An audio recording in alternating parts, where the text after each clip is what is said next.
Welcome to the orientation for COMI-261 Database Concepts. In this orientation, we're going to go through a few of the brief policies of the course, along with how our Blackboard shell is set up. To start off with, each week you will receive an announcement from me regarding what we will be doing that week. This should be located as soon as you log into Blackboard and click on Course. We'll start off with our course syllabus. You'll find that under the Syllabus tab, and it gives the basic information about the course, along with textbooks and course competencies.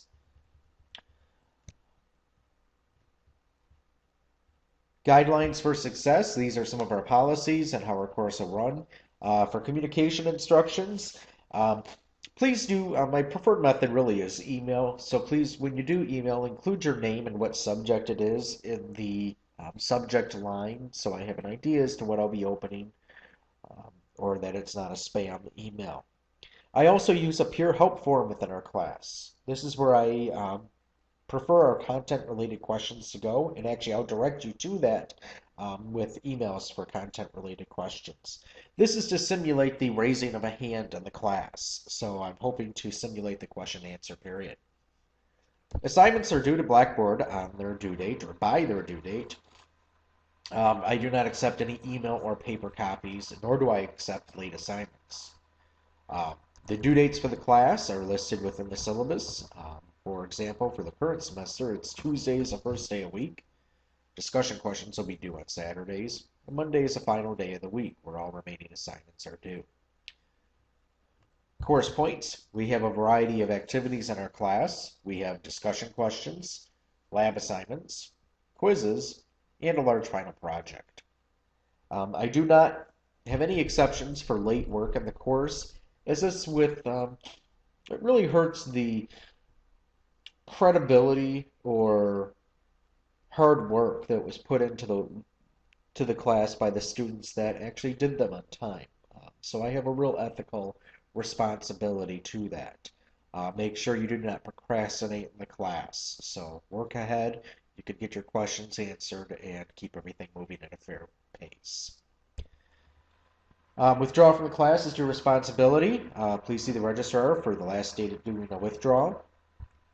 NS grades, those are at the sole discretion of the instructor. Those are usually only for those that just never show up to class. Financial aid, there are many rules regarding financial aid on your performance in a class and your attendance, and I provide you their contact information to be able to ask those questions. I do not give incompletes in the course. Cheating. Of course, do not cheat on assignments, as in do not ask somebody else for their work, do not give the answers to a test. However, do I recommend that you work together? Absolutely. Please do help your peers. You're more than welcome to establish study groups, work in forums, whatever the case is, for you to be successful.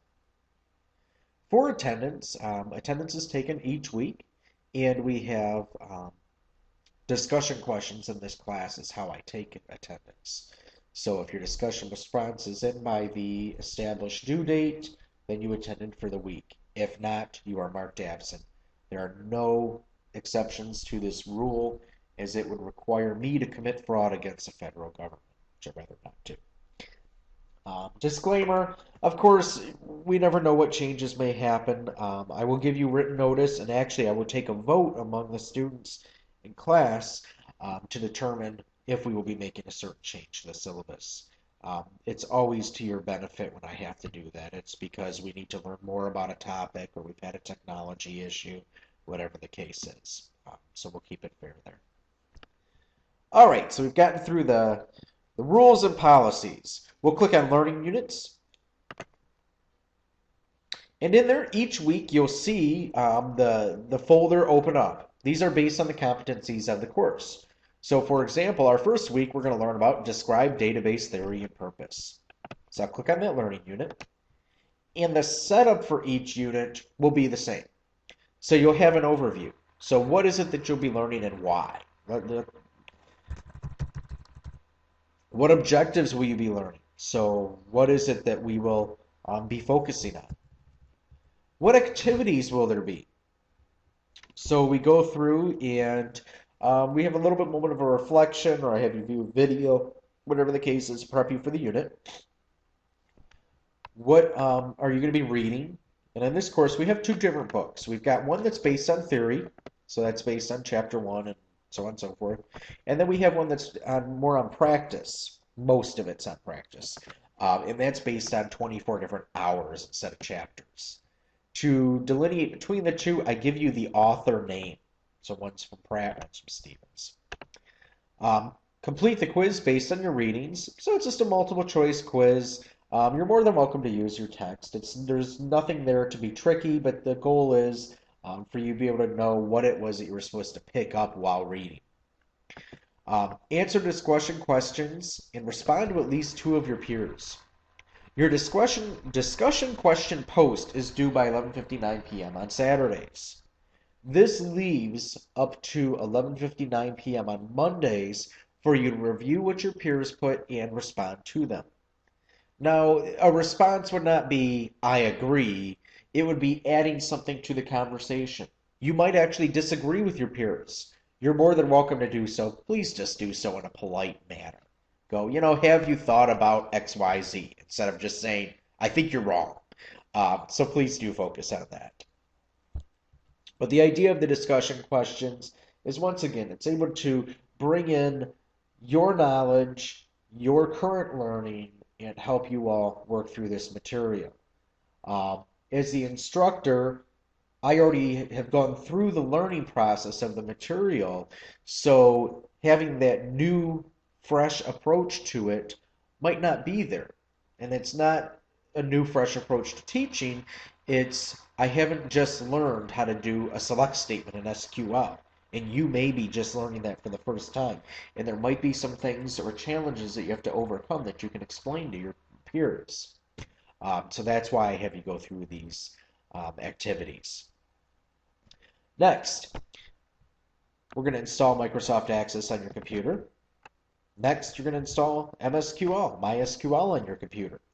So there's directions to help you with that, and both of them are provided for free. So how are you assessed? Well, here, complete quiz based on your readings. So you can see your learning activity was there. This is how you're graded. Post answers to discussion questions and reply to 2 of your peers. So that'll be graded. Submit a screenshot of Microsoft Access running on your computer. Okay. Submit a screenshot of the final installation wizard screen in MySQL. And then there's your quiz. The quizzes in this class are timed. So for example, you have a 10-question quiz. I believe it's 10 questions, not 5. But you have 10 minutes for it. And if you go over, 1 point is deducted for each minute over the time limit. So make sure that you're looking at the clock in the bottom right-hand corner. It does give you a countdown timer. Discussion questions, so here they are. So you'll answer 2 of the discussion questions. So you pick any 2, and then you respond to 2 of your peers. Install Access, so this is the screen that I expect you to submit to me from your own computer. You're going to submit that here. Install MySQL, you're going to do the same. And that'll complete the first unit. And that's how each one of your weeks goes. So hopefully everything is laid out in a fashion where you're able to navigate through the course, and your challenge is learning material, not figuring out what it is that you need to do. So hopefully that's been successful in this course. Discussion board, that's where you do your peer help, or I'm sorry, your discussion questions. We also have a peer help forum, so instead of emailing me your questions, I want you to ask them here in the peer help. Unless, of course, it's personal or grade related, of course, email those to me. But this simulates the raising of your hand in class. I check the peer help forum before I check my email, so it's not like you'll be waiting any longer. I do try to check this each day.